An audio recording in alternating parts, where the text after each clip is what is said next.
Welcome to week 2 of our Family Fixer Upper series.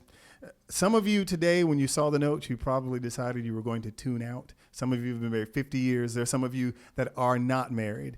But what we're going to look at today is great biblical advice on how to have a great marriage and how to honor your husband and wife in your marriage. So if you've been married 50 years, maybe you need to look at some of this and how to change some of this and fix some things in your marriage. And for those of you who are not married, great advice to learn so that you can be ready to apply it when you're married. So take a second and read our two key scriptures here, Hebrews 13, 4, and then 1 Corinthians 7, verses 2 through 4.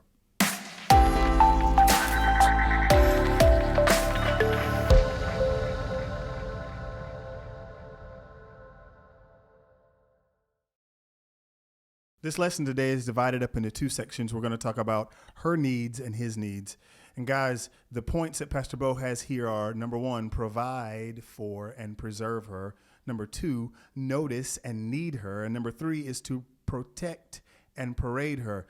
Guys, the easiest things for us to do is to provide and to protect. It's our natural instinct.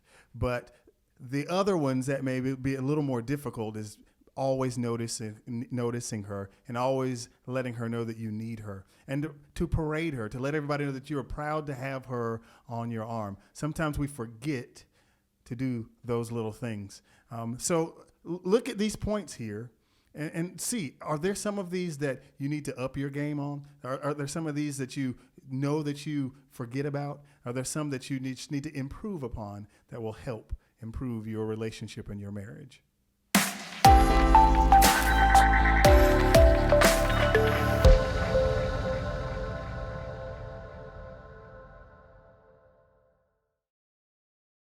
So ladies, we get to talk about the second section of today's message, and it's about his needs. So Erica's going to walk us through those points, and then we're going to circle back with a question, just a challenge and to be thinking on through this week.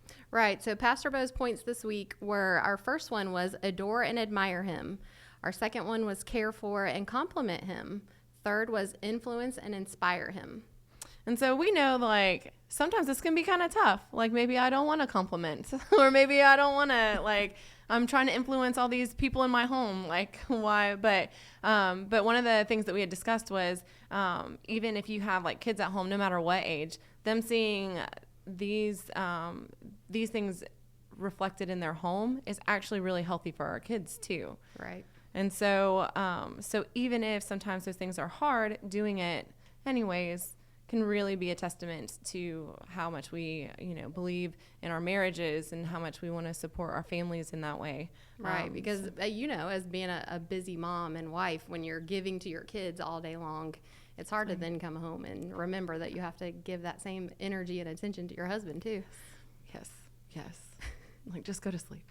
But it's fine.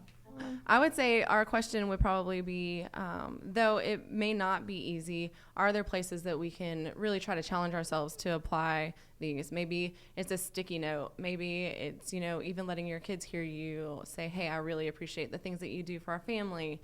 Something along those lines that just can be small and simple, but can go a long way. Because I know that, in my home, really simple is the way to go for my husband. Like, it's very, it doesn't have to be a lot. It just needs to be something. Right. And I think, was it Pastor Neal that mentioned that these might not all fit our spouse perfectly, but you've got to figure out what their kind of love language and style is. And yeah, this is a great opportunity for kind of figuring out maybe new ways or revisiting ways to communicate and just open up that dialogue. Because I know, I'm married to someone with quality time is like their love language. And just having that conversation even is like a form of loving that person, whether or not all of these points necessarily hit. And remembering that it can change. I think it was Pastor Bo that just said in our in our meeting that Kim, her love language when they first got married was this, but then after 10 years or whatever, it changed and it's something different. So just remembering that we all change and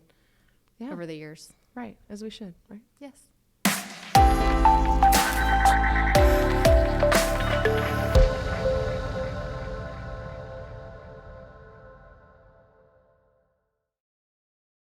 Again, thank you for joining us on week 2 of this Bible study series.